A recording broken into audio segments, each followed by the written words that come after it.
वो मैं समझता हूँ कि महराज साहब एक अच्छे यूट्यूबर हो सकते हैं, एक अच्छे नेता नहीं हो सकते। ये मतलब आपका क्या मतलब है यूट्यूबर मतलब? देखिए, वो पब्लिसिटी के लिए जो शोर शराबा करते हैं और सोशल मीडिया पे जो वीडियो शीडियो डालते रहते हैं, वो पब्लिसिटी के लिए एक स्टंट है। लोगों को उनकी वो चीज़ें पसंद आती है, और वैसे भी लोग शोर करना बड़ा अच्छा पसंद कर रहे हैं, शोर देखना पसंद करते हैं। और वो उन चीज़ों पे मत जाइए आप। हकीकत में जो ग्राउंड पे जो चीज़ें हैं, वो ग्राउंड ज़ीरो है। ऐसे सियासत नहीं चलती। ऐसे आपके यूट्यूब्स पे, आपके सोशल मीडिया वेबसाइट्स पे आपके व्यूज़ आ सकते हैं, लेकिन अगर आप कहेंगे कि नहीं सियासत ऐसे चलेगी, तो सियासत भैया ऐसे नहीं चलती है।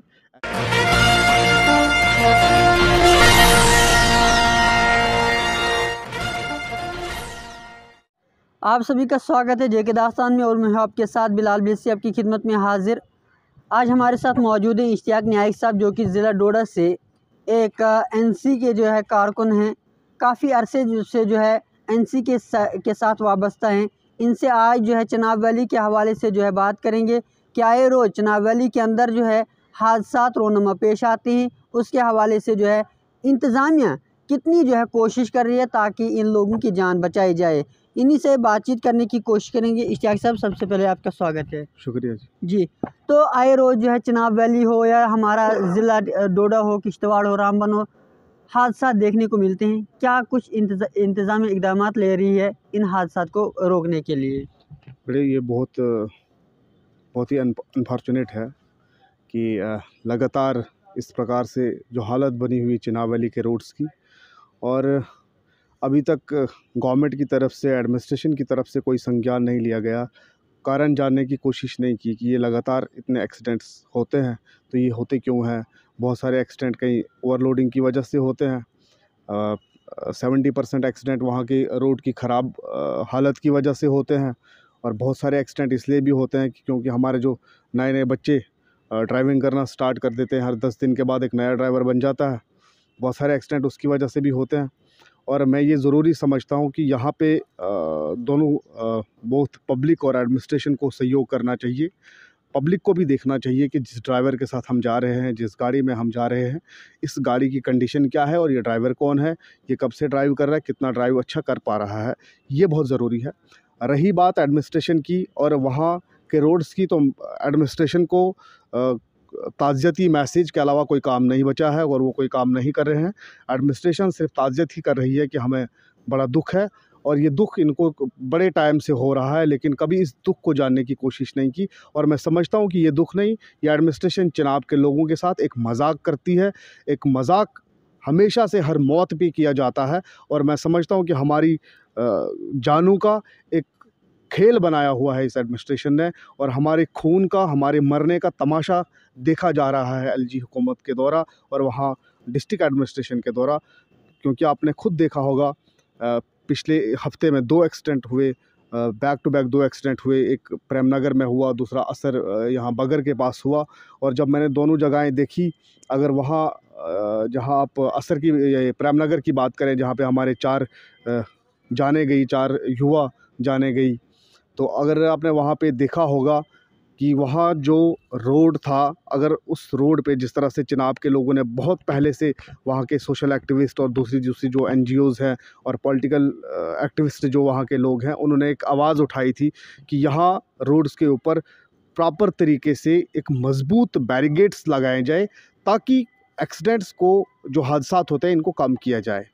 और जहाँ पे वो छोटी गाड़ी गई है, स्विफ्ट गाड़ी गई है, जिसमें 4 हमारे युवा गए हैं, मैं समझता हूँ अगर वहाँ पे प्रॉपर बैरिगेड्स होते, एक मजबूत तरीके से बैरिगेड्स वहाँ पे लगाए होते, तो वो गाड़ी रुक गई होती, वो गाड़ी चनाब में जाके नहीं गिरती।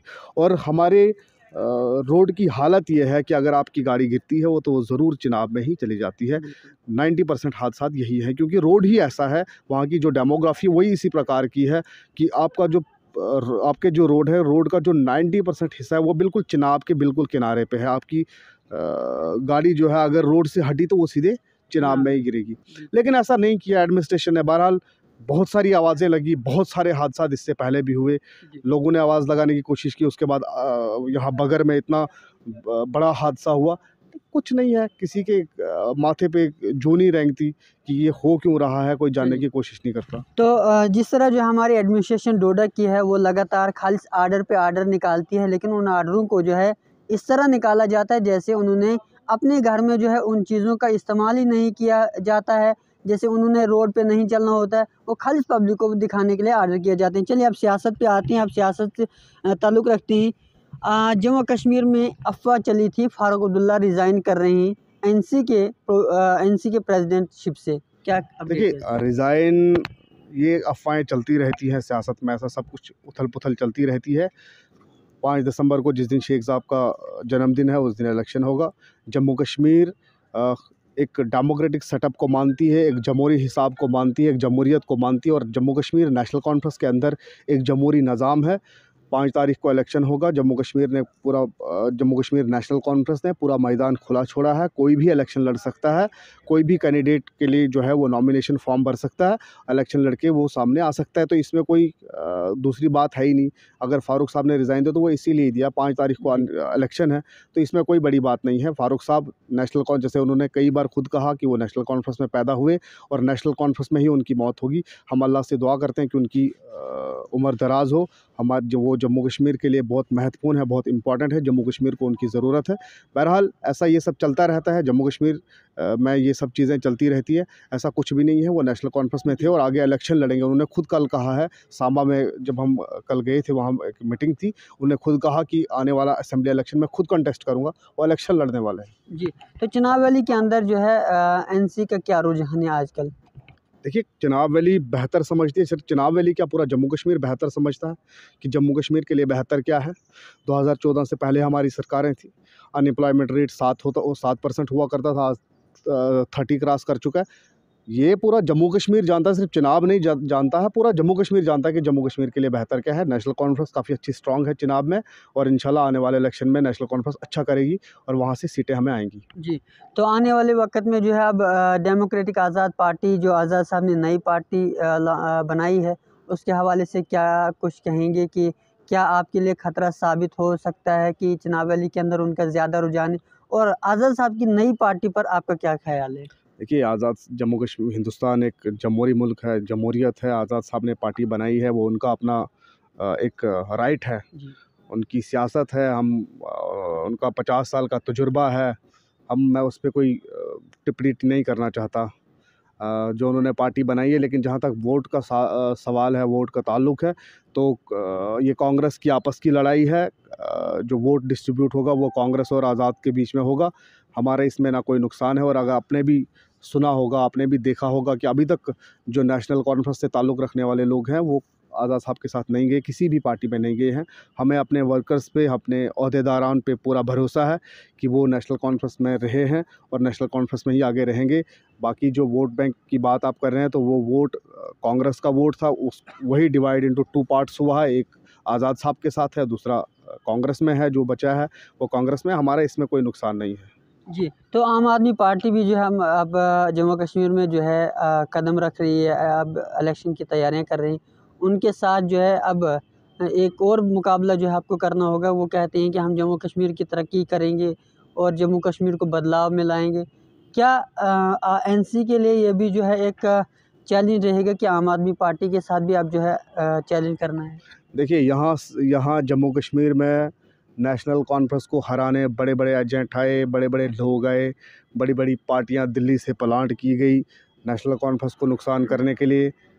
आज एक ये भी आए हैं, ये भी यहाँ से एक इलेक्शन लड़के जाएंगे। इनको खुद पता चल जाएगा कि इन लोगों का एग्जिस्टेंस जम्मू कश्मीर में क्या है। और देखिए मैं इन पे लोगों पे ज़्यादा बोलना नहीं चाहता।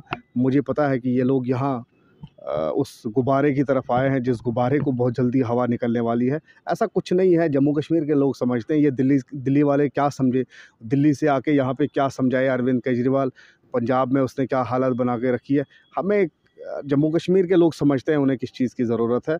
और मेरे लिए ये लोग इम्पॉर्टेंट नहीं है। और मैं नहीं समझता हूँ कि जम्मू कश्मीर की राजनीति में इनका कोई रोल रहेगा किसी को हराने में या किसी को जिताने में यही ये कर सकते हैं, ज़्यादा से ज़्यादा वोट काट सकते हैं, यही कर सकते हैं। एक वो वोट कटवा की एक भूमिका निभा सकते हैं, ज़्यादा कुछ भी नहीं। लेकिन मैं समझता हूँ कि ऐसा भी नहीं ये कर सकते, क्योंकि इनका यहाँ पे कोई सेटअप नहीं है, कोई एग्जिस्टेंस नहीं है। ये लोग यहाँ पे इनका आना ही बेकार है। जी, तो अब आखिरी सवाल आपसे करेंगे कि महराज मलिक आपकी कॉन्स्टिट्यूंसी से आते हैं, क्या महराज मलिक ने अपनी कॉन्स्टिट्यूंसी के अंदर डेवलपमेंट की या नहीं?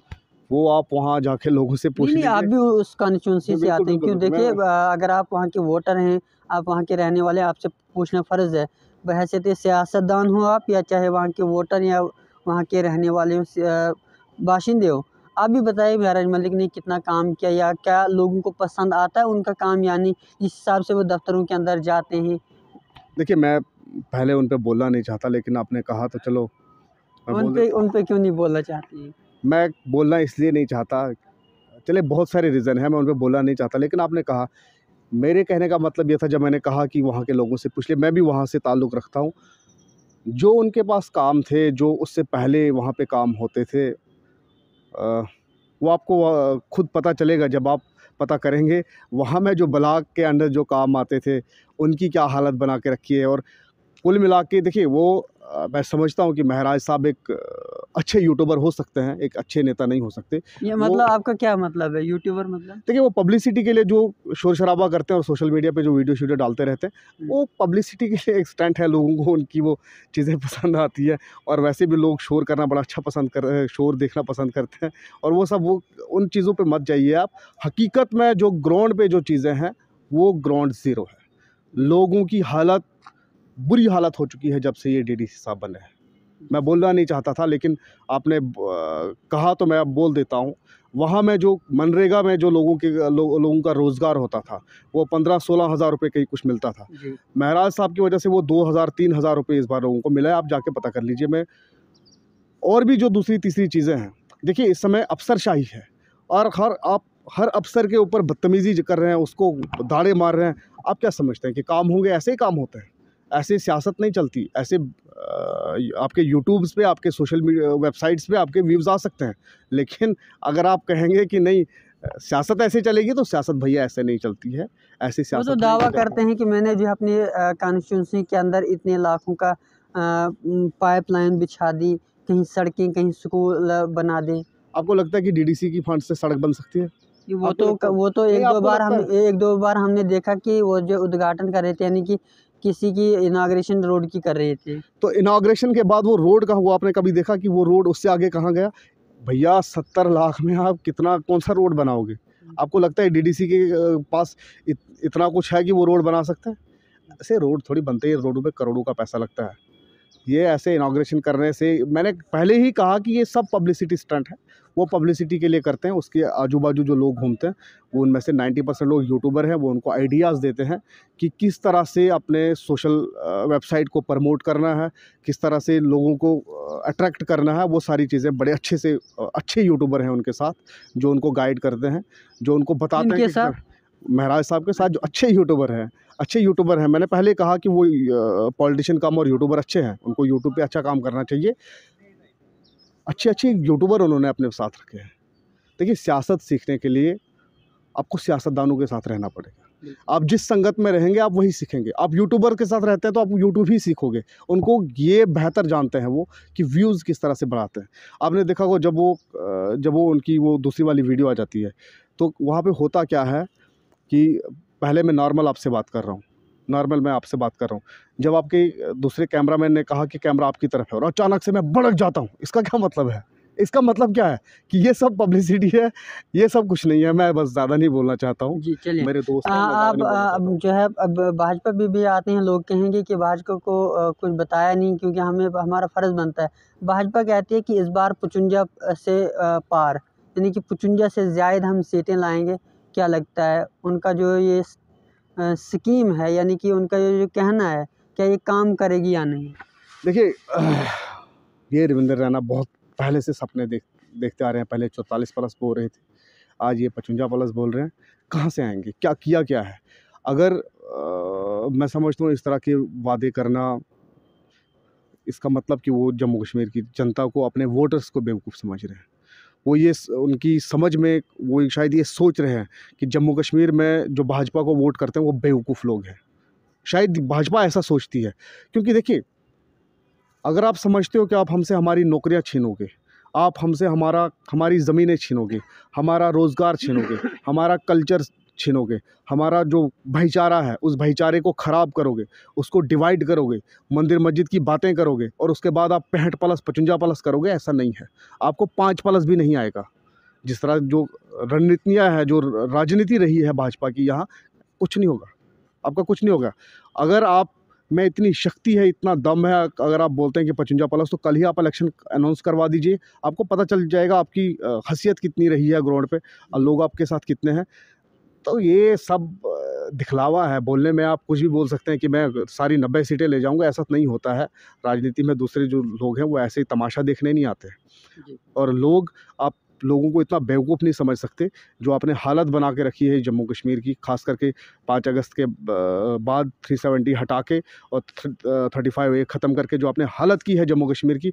और मैं समझता हूँ कि आपका ये कहना, आप शायद बेवकूफ़ समझ रहे हैं जम्मू कश्मीर की जनता को कि वो आपको वोट करेंगे, क्योंकि आपने जो हालत यहाँ के मज़दूर की, यहाँ के जो आपने देखा डेली वेजर सड़कों पे है, कितने सारे लोग सड़कों पे जो बेचारे प्रोटेस्ट करते हैं और उनको आप मरवाते हो यहाँ सड़कों पर, और आप ये समझते हो कि लोग आपको वोट देंगे। ये जनता बेवकूफ़ नहीं है। आप इलेक्शन करवाइए, आपका काम इलेक्शन करवाना है, आप इलेक्शन करवाइए, जनता आपको खुद जवाब देगी। जी, चलिए, बहुत बहुत शुक्रिया हमारे साथ बात करने के लिए। ये थे इश्तियाक नाइक साहब, जो कि डोडा बटियास इलाके से ताल्लुक़ रखते हैं। काफ़ी बार जो हमने इनको डिबेट्स के अंदर, जो नेशनल टेलीविज़न के अंदर भी देखते हैं, और जो इनके साथ हमने गुफ्तगू की, जिन लोगों के को लगता है कि इनकी कोई गलतियां हैं, जो इन्होंने गलत बताया, वो कमेंट सेशन के ज़रूर अंदर बताएगा। बाद में जो है इनको वो कमेंट सेशन के अंदर ही जो है उन्हीं पर सवाल किया जाएगा। बाकी बने रहें जेके दास्तान के साथ। बिलाल बिलेसी, जम्मू से।